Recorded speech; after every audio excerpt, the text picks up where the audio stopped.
ZW3D CAD Interface Introduction. This tutorial uses Windows 7. Run ZW3D 2015.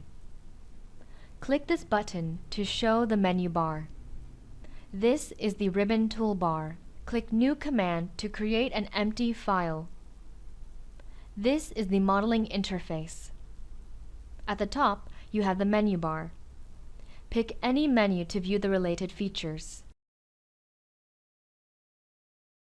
This is the ribbon toolbar. Many different applications are also listed here. Click any command. You can get to the quick tips here. This is the command panel. At the bottom is the status bar, which shows prompt information. Many different pick tools are provided in this middle bar. Add fillet for the shape.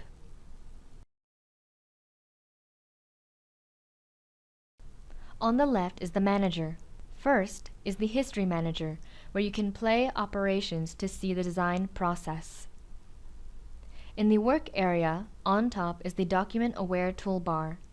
Here we can quickly switch to a 2D sheet environment. Add the standard view and projection views.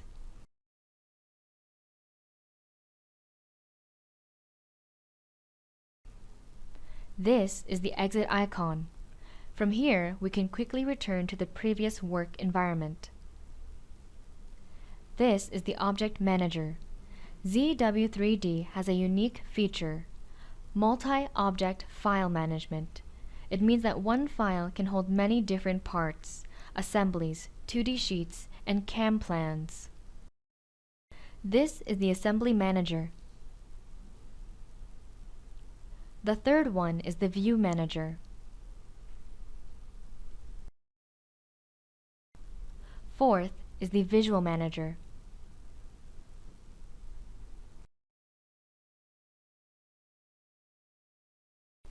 Turn on or off the manager with this button. Click this icon to turn on or off the output dialog. You can minimize the ribbon. And ZW3D supports multi-document windows with different ways of displaying the window.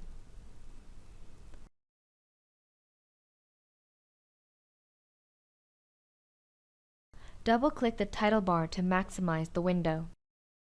Now, with this video, you have a preliminary understanding of the ZW3D CAD interface.